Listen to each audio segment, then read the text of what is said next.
Welcome, everybody, to WagerTalk Today. I am Lawrence Presman. He is Teddy Covers, and you're watching the best all sports daily betting show on the planet. Teddy, who's on? What are we going to be talking about today?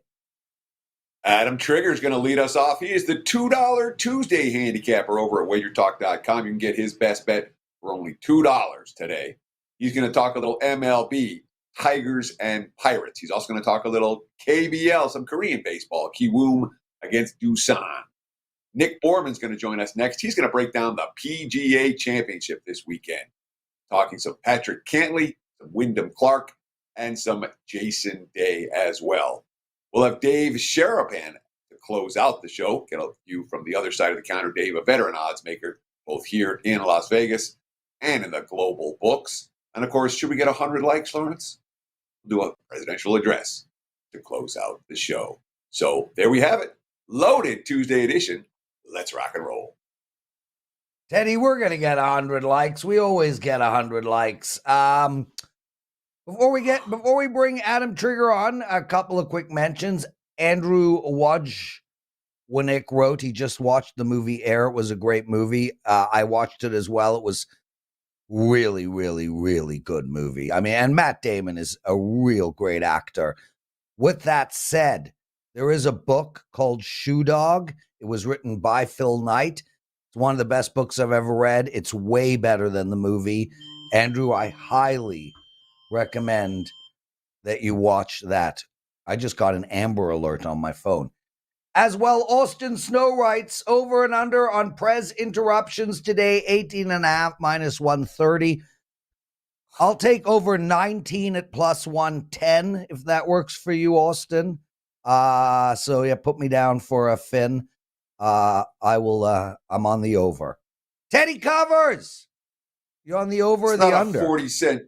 It's not a 40-cent juice move from 18.5 to 19, or 18.5 minus 130, 19 at plus 110. Nice dream line there. Okay, fine. Put me down for the over 18.5. Okay, I'll pay the juice. Put me down for 5 honey. Okay, Adam Trigger coming on. You like the over or the under on that? The over seems a little high. I don't know. I think I'd go under. I think you're going to. I don't know what you're talking about. Today. One. Anyway, Adam Trigger joining us. Dude, we love having you on. You're so good on the show. We're going to talk Detroit and the Pirates. Michael Lorenzen against Luis Ortiz. Minus 125, 8.5 is the total. How do we bet this game? Yeah, so this is a 4% play for me, and the other one will be as well. 3. So it's the 3. Oh, you're interrupting me. Okay, see, this is weird. I don't like this because you have control of you bet on yourself, Austin and then you Snow's going to owe me put $500. Austin, Austin, if you're going to put the lines out, you better honor the bet. Okay. Yeah, books are taking Adam. This down now. Wait, Adam. Wait, Adam. That's 4. Sorry, Adam. Go ahead. Oh, wait. That's okay. Go ahead. So Tigers minus 115 is a 4% play for me. I saw this took a little bit of money within the last couple hours, but still minus 120, even minus 125, I think are perfectly fine to play as a 4% wager. Really, it's a fade of the Pirates as much as it's a play on the Tigers, but I'll talk about why I would be willing to do both. So the Pirates, they're coming back to the pack. I sort of thought that this would be the case, but it's happened rather quickly. They've lost 11 of their last 13 games. I actually bet on them on Sunday, and I pointed out what a good spot for the Pirates that was with their top starting pitcher on the mound, and what a bad spot it was for the Orioles, who had just burned through all of their relievers over the span of 3 or 4 days. The Pirates were able to win that game, and now they come in here on the road in a spot where I think they're actually a little overvalued. I would make the Tigers a bigger favorite here. So some of these numbers, I got some numbers for you guys on the Tigers' offense during this streak, streak where they've lost 11 of 13. That are almost just mind-blowing that they could be this bad. they are scoring 1.7 runs per game on this run where they've gone 2-11, since their sort of big winning stretch to start the season. In that span, they're hitting 180 as a team. They're hitting 143 with runners in scoring position, and they have not scored more than 4 runs in any of those games. They scored 4 runs over the weekend in their win over the Orioles in a game where the Orioles had easily what would be considered their B bullpen and a starting pitcher that was a fade for me and someone I'd be willing to fade. So this is what I thought was going to happen to the Pirates when O'Neal Cruz went down way back earlier in the season. But the Pirates had some easier, their schedule was relatively easier, I would say. It's gotten tougher of late. They've had to play teams like the Orioles, the Rays, the Blue Jays, and suddenly they've really kind of fallen back to the pack. And I wouldn't be surprised to see them fall further. I don't think that this Pirates team is much better than a 500 team. And so I would be willing to continue to sort of bet against them, in the coming weeks, because I do think that they'll probably continue to dip, fall toward that 500 mark. The Tigers, on the other hand, have quietly been very good. After a little bit of a tough start, they're now 8-4 their last 12 games. The bullpen's been fantastic. Defensively, the Tigers are as good of a defensive fielding team as you're going to find in the league. And, I like their starter, Michael Lorenzen here. He's someone that got off to a slow start in a new environment in Detroit. He was, this is his first year in Detroit. But after, a couple bad starts, he's been lights out. I bet on him last week against the Guardians.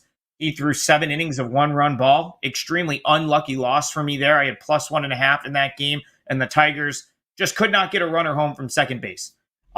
With that being said, Tigers have hit the ball a little bit better since then, and they're not going to – I don't think they're going to need a ton of offense to win this game. The Pirates go with a guy that is, a AAA guy, Luis Ortiz. He's really kind of up out of necessity right now to fill the Vince Velasquez spot, who went on the IL.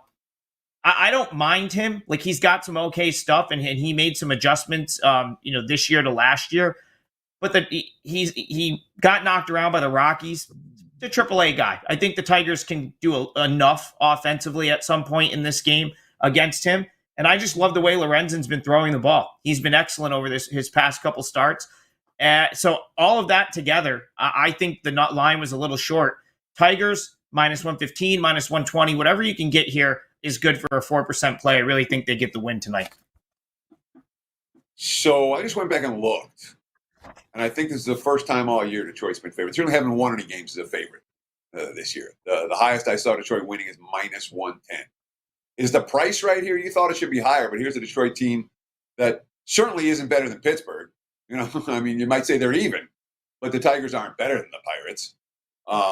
And a Detroit team that you don't often see in the favorites role. Do we trust Detroit to lay a price? Yeah, so like I said, I thought -115 was fine. I'm just saying I would play it up to -125. I thought that the price was probably, right at -110, -115. I agree with the money move up, but I don't necessarily agree with the Pirates being better than the Tigers. That's what I would disagree with.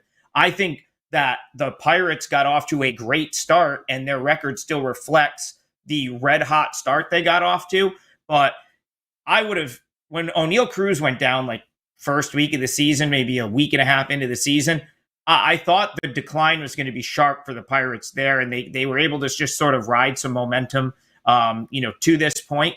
But as the season goes along, like if I look at these two teams right now, I would say from here forward, I think the Tigers are going to be superior to the Pirates. I just like the Tigers, the reasons I like this Tigers team don't show up as much in the box score.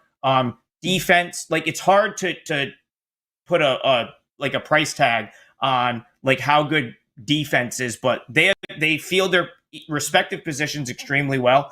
And their bullpen over the course of the last 3 weeks or so has been one of the top units in all of baseball. So that's where I would disagree. I think the Tigers right now are a better team than the Pirates. Now, if the Pirates get healthy and they, bring in a couple reinforcements at some point, that could change. but I'll take this Tigers team long term over the Pirates going forward. And I think you give me them at home minus 115 against a Pirates team that has shown no signs of hitting whatsoever the past 2 weeks. I think the Tigers are the right side here. Adam Trigger, everyone. And guys, the over and under on 18 and a half interruptions has been canceled by Austin Snow. Supposedly there is rigging involved. There is a person that is taking money under the table to interrupt more. So I will be a little better. Great stuff, man. Okay, so Teddy's got 3 follow-ups for you on this one, so be ready, okay? Key Woom, minus 130 against the Doosan Bears. They couldn't... Is this Korean baseball? Yes, it's Korean baseball. Why aren't they using... Why is Bears and Heroes English words? Why couldn't they use the whatever Bears is in Korean? So all the teams and their logo use the English alphabet, probably because they're global companies. So that's like a kind of a little fun fact here. Both these teams are based in Seoul, but they don't use the city that they're based in as like the team name, whereas it's like the Atlanta Braves, the whatever it may be. Coca-Cola Braves. Right, exactly. That's kind of how it works in the Korean League. So Doosan and Kiwoom are both major companies. You have more recognizable names to us in America like Samsung, LG, Kia. How does WagerTalk get a team? I would imagine we need to put up a few dollars for that, probably. I don't know. WagerTalk Wales. I like but it. That's what do you think, think, what it would be, Prez. That's what it would be. So it would be the company name, and then the mascot, and then they're just based in whatever city they're based in. So both of these teams happen to be based in Seoul, but it's the Doosan Bears and the Kiwoom Heroes. That's and the logos tend to be in English. The names on the back of the jerseys are in Korean. A lot of the text around the stadium is in Korean, but for whatever reason, they keep the logos in with the English lettering and whatnot. As far as this game is concerned, I usually don't come on WagerTalk Today. I got it. Before you get into it, Dan, look at Teddy. Just bask in his misery for a second. Just keep talking, Lawrence. You go. Oh, Teddy. I know Adam doesn't want to break down. Teddy, the more miserable you get, the worse from your perspective the show gets. Yes. So just keep that in mind. Put a smile on your face and enjoy your time with Adam and the Prez. Adam, who's going to win this game? So I bet the Kiwoom Heroes. It's minus 130. Anything close to that is fine. These vary from book to book, but like minus 125, minus 130, even minus 135. Totally fine here for a 4% play. Prez, usually KBO lines aren't out yet, and I don't get to come on this show very often and talk Korean baseball, but I wanted to give as many client plays as I could today, since I'm the $2 handicapper. I wanted to come in with 2 client plays, and I have 2 client plays. So I gave the Tigers, MLB, 4%. Kiwoom Heroes are 4% for me in KBO, and I'll just give a quick breakdown of the game. So the one of the best ways to sort of handicap Korean baseball and be ahead of the market is keeping track of injury news. It doesn't always get priced in correctly. And Doosan has big-time injury concern right now. Guak Bean, their top Korean-born starter, has hit the DL. And then Dylan File, former guy. I don't know if he ever made it to the big leagues, but he was, in AAA for a while. I think he was like a touted prospect. He ended up over in Korea. He's now on the DL. So that's 2 of their 5 starters, and these teams don't possess like depth as far as starting pitching is going. So with those 2 on the DL, they had 2 choices. One was to do a bullpen game. 2, call up someone from what's called the Futures League, which is their version of the minor leagues, and that's what they've gone with the latter. And I don't think that the kid they're calling up to make his KBO debut is a guy that really belongs up there right now. So what happens in Korean baseball when they draft the top guys? It's almost more like NBA or the NFL, where like the top draft picks tend to go to the league right away. 18, 19 years old, they get thrown in there, see what you can do. Yeah. In this case, he was drafted last year. It's Won Jae Lee is going to be the starter for Doosan. He was a later round draft pick. He never got to the KBO last year. He started in the Futures League this year, 20 years old, and he's going to make his KBO debut here against Kiwoom. I think that's out of necessity. Doosan's won 4 games in a row. They've used their bullpen up in each game. They needed high leverage innings from their bullpen in each game. So I think this is just a way they're going to say, okay, go out, see what you can do here. And they're going to try to save their bullpen. And what's going to happen is if he gets crushed, they're going to just leave him out there until he throws however many pitches and then go with their back end bullpen guys. Or they're going to have to sort of rely on their bullpen to close this one out. And their bullpen, Doosan's, is rated 9th of 10 bullpens in KBO this year. Kiwoom's going to start with someone named Chan-Han Jong. He's a veteran KBO starter. He wasn't on a team to start the season, but Kiwoom needed a guy. He kept himself in shape. He's made 2 starts since, kind of getting up to speed. 6 innings pitched, 1 earned run. He's looked great so far this year, and he's done it against the 2 best lineups in KBO, SSG Landers, LG Twins. And he took the loss in both games. 1 run over 6 innings in both games, and just ran into a pitcher that was lights out. So very, very unlucky for him to be 0-2 at this point. Adam, what's the play? So for the 5th time, the play is Kiwoom minus 130. Good. Everything lines up for Kiwoom here. And they're a 4% best guy. I actually We got it. Minus 130. Adam Trigger. We got it. What do you have to promote at the $2 Tuesday handicap? Whoa. I got to say, that was a fishy line on the over 18.5. I had no clue on how easy that could go over. So I would have took a loss with the under right there. Would have took a loss with the under. Good thing it was canceled. I'm a $2 guy, so my 5% MLB play is up for $2. I just gave you my other 2 4% plays. So basically, you get all my plays for the next 24 hours or so for $2. There you go, Adam Trigger. And we didn't mean to interrupt, but I have a bet to win. I took it back, put it back on the board. Adam Trigger, everybody, and as he said, he is the $2 Tuesday handicapper over at WagerTalk. Basically, how it works, guys, is every Tuesday we pick one of the hottest handicappers we have. We make them the $2 handicapper. We do the same at Sports Memo. Sports Memo, we have 3 guys for $5.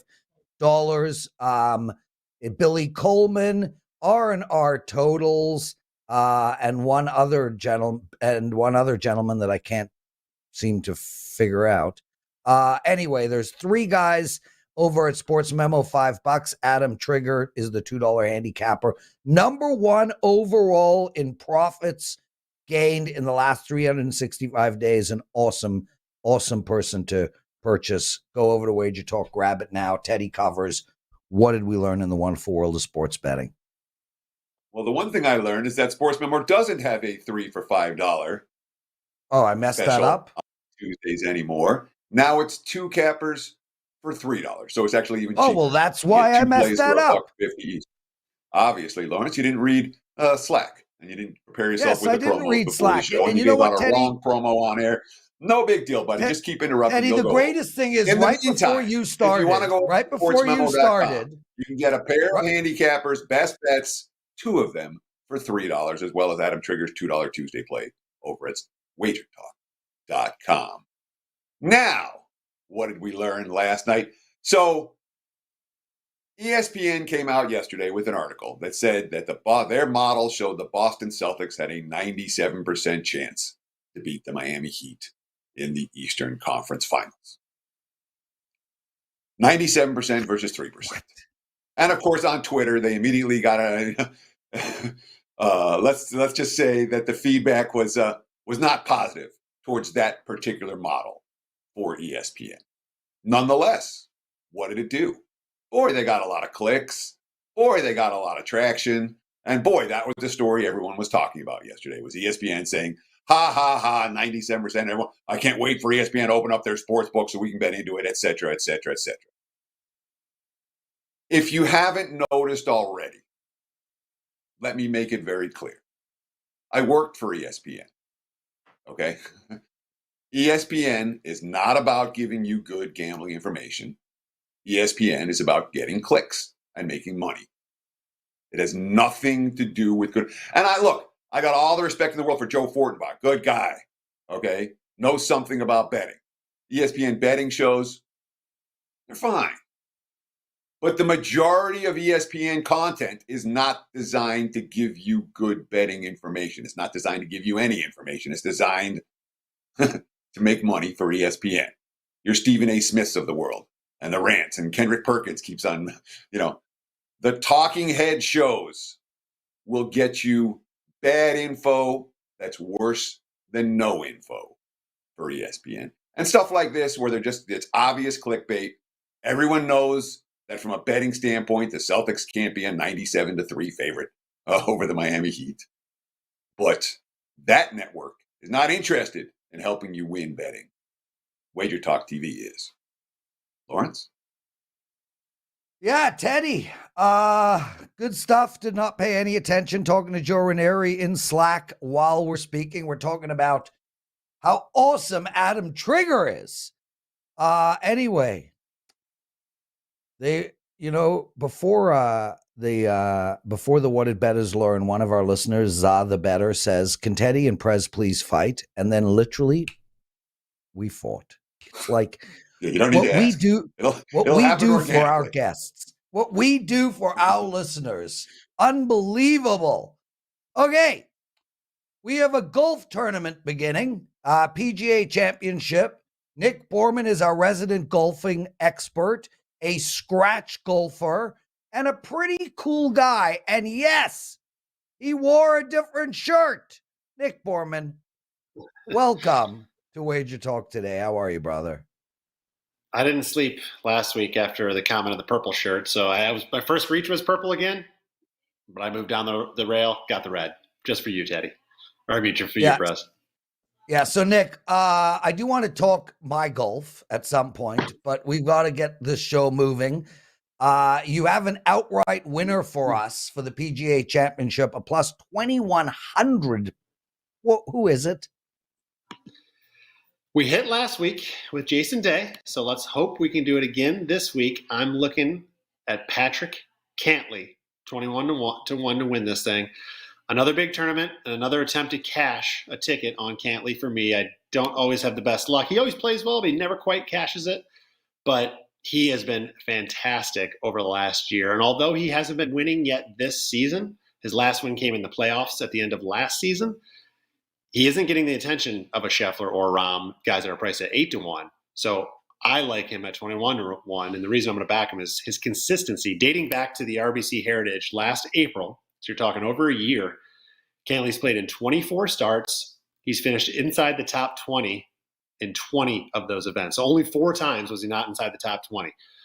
That's an 83% clip, which includes playoffs, majors, and plenty of these new designated events this year along the way. In fact, he's finished inside the top 10 50% of the time, 12 of 24 events. So right now, his price on that market's 2 to 1. So it's very attractive if you just compare it to what he's been doing. Cantley, season long, he hits the ball far. He's 28th in distance. He's accurate. He's 8th in greens and regulation, and the guy can putt. He's 18th in strokes gained putting. This course is long this week, 7,400 yards, but playing only to a par 70. So you're going to have to hit bombs, and it's a major championship course. It's going to be tight. The rough's going to be thick. The course features newly renovated bent grass greens where Cantley excels, winning 4 of his last 12 starts on bent grass. He ranks number 1 on bent grass greens putting over his last 50 rounds. So I'm going Patrick Cantley, slightly lower than the top dogs in the field, but 21 to 1 is an awesome price on this guy. Patrick Cantley at 21 to 1 worth a shot at the outright. What about a top 10 finish or a top 20 finish? Anyone we're looking at there, maybe someone like, I don't know, Wyndham Clark, for example? That's wild you throw that name out there, Teddy, because that is exactly who I'm looking at this week for Yeah, the leaderboard. nobody put notes in. Nobody put notes into Slack before the show begun. Listen, don't steal the thunder. Somewhere on this planet, Adam Trigger is still taking apart a Korean baseball game. Sorry, Nick, go ahead. All right, listen, Wyndham Clark is a guy I promised I was going to be on when he won his first PGA Tour start. I just didn't think it was going to come at one of the deep designated field events, which he won the Wells Fargo Championship in his last starts. The evidence was there. Clark was performing very well overall, but extremely well in kind of like the weaker field events. Then he goes ahead and wins the Wells Fargo Championship in his last start in dominating fashion, mind you. But I mentioned Cantley and how consistent he's been already. Clark has been just right there along with him. He's made the cut in 16 straight events, 8 top 20 finishes in that span, including 6 top 10s. But over his last 6 starts, he's been red hot with 4 top 10s, including that Wells Fargo win. So I often tout strokes gain data and reference my top 10 list I always put out there. And that's on WagerTalk News right now. There's an article. You can check out that graphic. That's kind of my go-to for outright betting on any given week. While Clark isn't in the top 10 over the last 12 months, he does rank number 10 over the last 3 months and number 13 over the last 6 months. So he's right there. So I'm not necessarily expecting to win this week, but I think he's going to play well enough to be on that first or second page of the leaderboard come Sunday. Lawrence, you still awake? Teddy, you didn't read Slack. You're up. Oh, no, my bad. I'm not doing good today. Anyway, Teddy, I'm just trying to annoy you. Nick Borman, what do you got to promote, my brother? Well, we got play our he wants to talk about. PGA Championship. There's another pack. play. Not Another play. play. Let's You talk say about- no. That was a note about how he hit Jason Day last week. You're absolutely right. Yeah. Prez, you're right. I'm wrong. Wow. What do you have to promote? We have our PGA Championship pack up and available right now. $29. It includes a 5% leaderboard bet. So 3-1 this year on those in golf. So hopefully carry that over. Yes, we did hit Jason Day last week, 19-1. That's our 6th outright winner this season. So we're going for number 7 this week. And I got 3 outright selections this week. So hopefully we can cash another, but you can get the full pack, $29, includes that 5% play over at WagerTalk right now. There you go. Nick Borman, everybody. Nick, we love having you on, man. We'll bring you on all the major golf tournaments as they come up. Teddy, we've got the BS segment, but let's do a quick commercial break first, and then the BS segment and Dave Sharapan coming up next.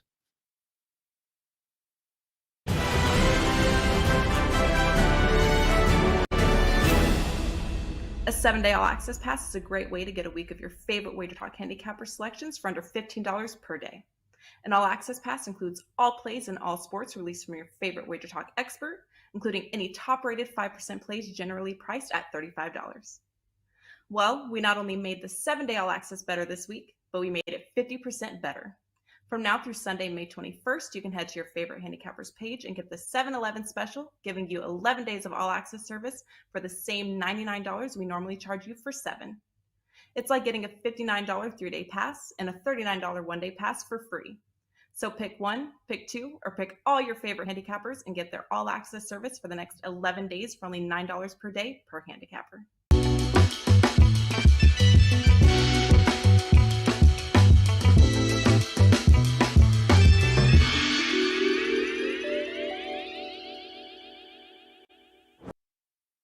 Best song ever! Teddy covers its betting strategy with Teddy and the Prez. We have 2 questions today. One you don't know about. It was in the chat room, and it's a really, really, really good question. And it's something that we'll talk about with Sharapan as well. Our question was asked by Russell Deck. Can too much data be a bad thing in handicapping? And I think this is an unbelievable question. It's something that I speak to a lot of people about, and a lot of handicappers and professional sports bettors have a differing opinion. For me, I'm 100% aligned with too much data is a bad thing. And it's not as much the data. It's more the overthinking of things. I tend to find that a lot of handicappers, a lot of professional bettors, although they are excellent at what they do, they could probably increase their win percentage by a couple of percent if they didn't overthink everything so much. For instance, there's always been this concept of a trap line. This team has beaten that team 10 times in a row. Why is the line like that? The bookmakers are trapping you. They want you to bet this way instead of that way. I don't believe any of that. I believe you never look a gift horse in the eye. Take what you can get.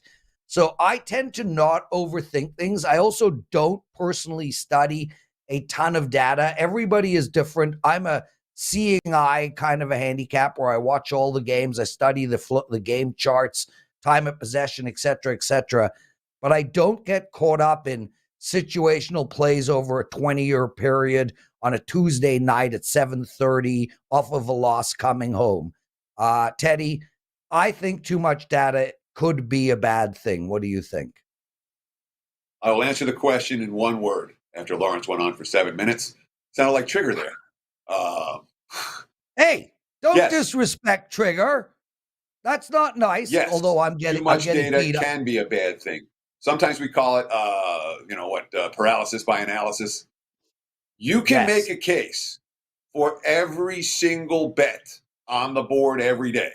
Just looking at the WagerTalk live odds screen right now, on the very top, Washington, Miami. I can make a case for Washington. I can make a case for Miami. I can make a case for Washington first five. I can make a case for Miami first five. I can make a case for the over. I can make a case for the under. I can make the first five over, first five under, run line -1.5, run line +1.5. I literally could do that right now for every one of those bets for every single game on the board today.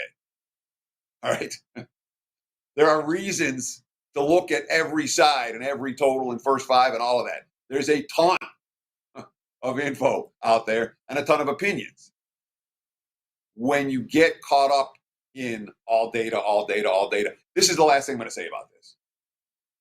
You're looking for stuff that's not priced into the line. Remember, much of the data that you're going to find is already priced into the number.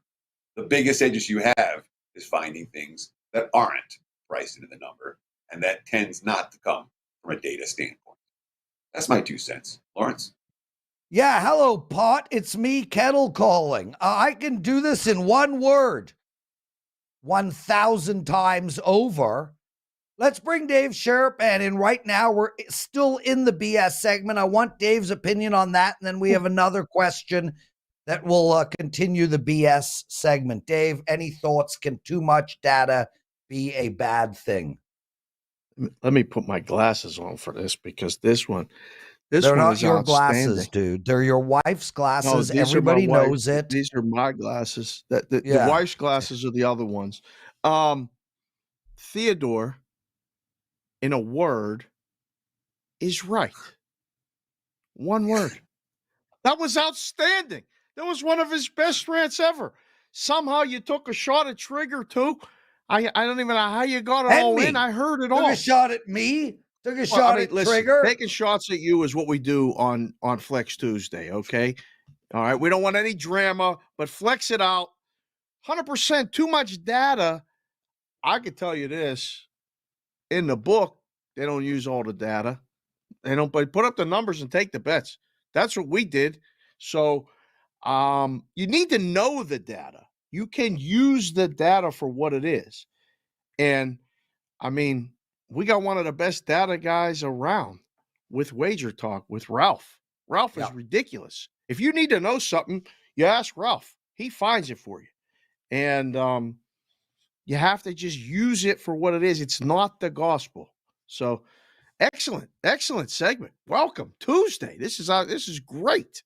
Well, Dave, I got another question for both of you guys, and it's really it's a good question, because a lot of people ask me this that go to Vegas.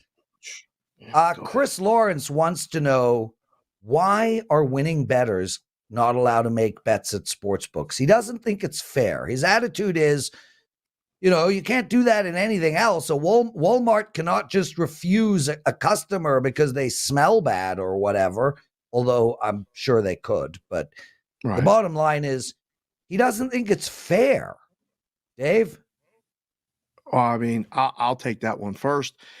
I've never done that. I've never done that in my whole life working in a book, have never thrown anyone out. I learned the business from a guy back in Curacao in the Caribbean years ago when we didn't have rooms, we didn't have hotel to offset, we didn't have shows. We were in an office, answering phones, taking bets. Everybody got a limit and everybody played. We didn't throw anybody out unless they were past posting. That was a fireable offense. We didn't want your business anymore. Winning bettors get thrown out now for a variety of reasons, most of which I find a bit unfair. But you always have to remember, there always used to be a sign outside of restaurants when I was young. You guys are a little bit either older, same age, or maybe a little bit younger than me. No shirt, no shoes, no service. The person running the business determines who their customers are. It's not always fair. It's not always right. They don't want to take your bets. They don't have to. Go find somewhere else to bet. I don't agree with it. If we were running a book, I would say let's take all the bets we can, take as much volume as we can, and figure out how to win as much as we can. And if a guy's beating us, what they did back in the day was they called a guy and offered him a job. Hey, where you get your numbers? Why don't you work for us? We'll take all the bets. Instead, you're supposed to book the games and get on that side. It's an outdated model, apparently, Prez. I don't know what's happening with that. Yeah. But Teddy, you've probably been limited. I mean, I've been limited in places. I've had guys stop taking my calls back in the day. Listen, I don't want to take the bets anymore. Okay. Is it unfair, Teddy? Is it unfair? Yeah. But life isn't fair. Right. I mean, what we do as people with a mouthpiece is we support books and help promote books that don't limit winning bettors. That's what I try to do. Why do we have Arthur DeCesar on the show every week? Why do we talk about circle lines? Those are two books where you can get a bet down and you don't have to worry about being limited. There are many books in the current era, in the modern era, that will limit, and that people aren't getting banned. They're just getting limited. But they're getting limited to the sense of, you can't bet $20 on anything. And they're getting limited for no reason. All they did is win a bet. A friend from Colorado, he bet the Lakers at 150-1. Now he's limited just because literally that's the bet that he made. And now he can't even hedge against it. So I can't say that I appreciate what the industry is doing. I can't say it's a good thing. I will say you have a right to run a business the way you want to run a business. And as bettors, we have a right to take our business wherever we want to take our business. So right now, we're taking our business to books that take our business. Lawrence? Yeah. There you go. Teddy covers. We still have about 5 minutes left with Dave Sharapan. I know I mucked up the timing of the show. It happens. Mucked it up. Oh, Dave, we love you. Teddy, get some actionable info out of this man. Don't muck things up. All right, let's talk some, no mucking. Let's talk some NBA playoffs, some NHL playoffs. Here, Mr. Sharapan, you someone with all kinds of contacts here in Las Vegas, as well as in the global betting community. What are you hearing about the two series in the NBA? What are you seeing about the two series in the NBA? And then same question for the NHL. Well, real quick, we'll do the NBA first. The Eastern Conference is a wrap, apparently. I mean, they just put up minus 600. Boston's going to win probably in 5 games. Some guys I've talked to a little bit think Miami has a chance. Jimmy Butler is going to carry them, all this other stuff. It's possible, but unlikely. All right. The West, though, is really interesting because, I mean, you just mentioned a guy that got limited for betting it. The books put up the prices. The bettors have to make the bets. How can a guy get limited for taking a bad number if it wasn't a bad number until the Lakers got in the Western Conference Finals? The books have some gigantic exposure because they were laughing at people betting Lakers to win the Western Conference or to win the NBA championship when they were 150-1. So now it's a real thing. A lot of guys that I know, respected guys, have the Lakers. I think they can win. The price tells you that this is basically a coin flip series. It's no shoe-in just because Denver has home court that they're going to win. The NHL, I mean, you live here. I mean, Prez visits here and doesn't even call us, but you live here. You see the buzz around town with the Knights. This is going to be an excellent series. I think Dallas is live simply because of the goaltending, but also because they can play at least 2 lines deep, maybe 3. The strength of the Knights right now is that they are 4 lines in deep full, and they don't need to score on the power play to win. So that's going to be good. Eastern Conference, boys, I haven't heard a thing. I haven't heard any buzz. I don't know. You keep discounting the Florida Panthers, and they just keep winning.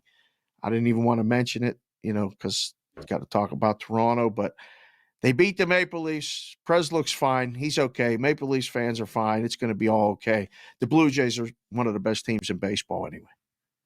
Dave Sharapan. Dave, anything on we've got 2 NHL series starting, Florida at Carolina, and we've got Vegas and Dallas, which is so interesting with the Dallas coach being Vegas's coach last year. Do you have any series bets or any thoughts on how it'll play out? Lawrence, did you happen to listen to what Dave was just saying? Not a word. He didn't listen to one word. In Slack. You understand? I threw Dave NHL. He went through these 2 series, and you were going to ask any follow-ups. Teddy, it is not a good day for the Prez. Not as opposed to yesterday or last week or last month. I put on the listening glasses. Good news. Next Thursday, you're with Steve Merrill for 10 days. You don't have to put up with my shit. Wow. Okay, Dave. Whoa. Dave, I'm ready to fight, man. I'm ready to fight. That's just good. We need you. You're good when you're ready to fight. I'll leave you with this. The Pirates play the Detroit Tigers today, and I don't know if our friend Johnny Detroit is watching. I'll be on MLB Network a little bit later today talking to those guys about some things. Total's been going over. I got a couple guys in the books and complaining that maybe the balls are juiced again. Betting overs has been very successful in baseball. Betting overs in hockey has been great. Not so much in basketball. Pirates and Tigers today, boys. I dressed up in the Pirate stuff just for Johnny Detroit because we only get 2 games against them. I think we're going to split. I'm not positive about the pitching matchup tomorrow.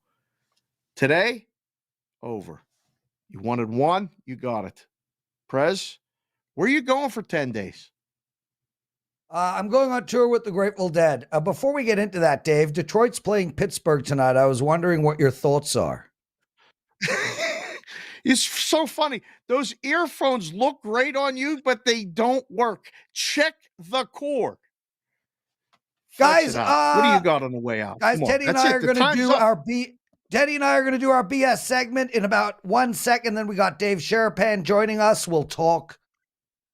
Oh, Teddy. Dave, what do you got to promote? What would you like to promote? What do you got to promote? What do you got to promote? What do you got to promote? You believe this guy? Do you believe this guy? Bostonian versus the book is still on, despite the fact that I talked about something called meat curtains yesterday. I didn't know what they were, but now I do. It was very eye-opening. I'm going to send you a clip, Prez, just for you. Every day, 10:30-ish Pacific, 1:30 Eastern. Sports Grid and Sirius XM, 159 every day, 4 to 7 p.m. The Bettors Sports Network twice a week, and MLB Network once or twice a week as well. Everything's at Sports BK Consig, as well as all the jokes. So we'll be there all the time. Thanks, boys. Dave, we love you, dude. Dave, last week people put up odds. Dave, stay with us. Last week people put up odds on me and Teddy fighting, and then they went through if Ralph fought Marco. Some gentleman wrote, do we have lines on a Dave Prez fight? Just for the record, Dave would kick my ass. Flat out kick my ass. I mean, I'm coming to Toronto for a baseball game. Yeah, I'll tell you when. You want seats? I get you seats. I'll get you incredible seats. There's already something in the works. I'm just trying to figure out which ideal spot is best as far as the series. I want to see a whole good series. The Blue Jays are playing as good as anybody in baseball. So we'll talk. I don't want to fight. You want to fight? Although it would be entertaining. People I don't would want watch. to fight. I want to fight Teddy, but you'd kick my ass. I'll ref. I'll be the celebrity ref for the two of you fighting. We I won't think we need can a sell ref, some dude. tickets for that. A ref would not be required. It will not go to the judge's scorecard, nothing. Dave Sharapan, get out of here. Guys, we're at 110 likes. It's so appreciated. Thank you all for watching the show, subscribing to our channel, hitting that like button. Daniel's son, the Daily Presidential Address.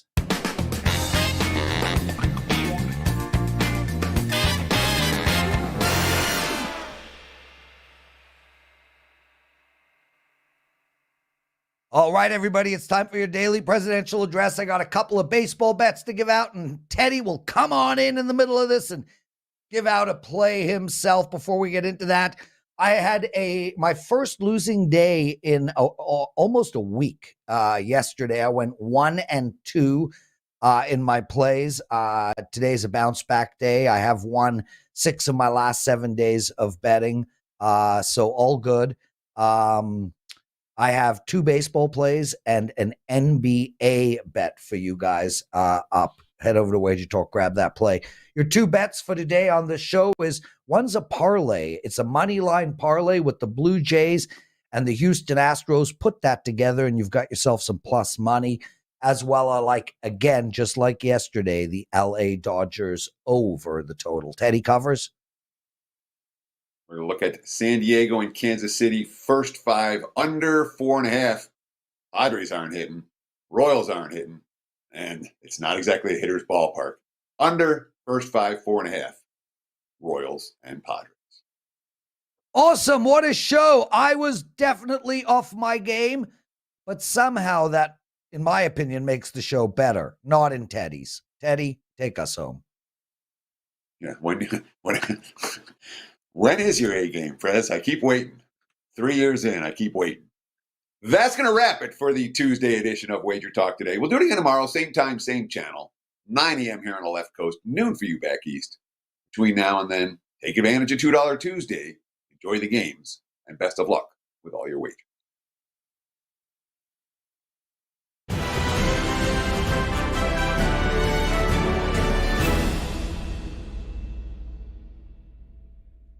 A 7-day all-access pass is a great way to get a week of your favorite WagerTalk handicapper selections for under $15 per day.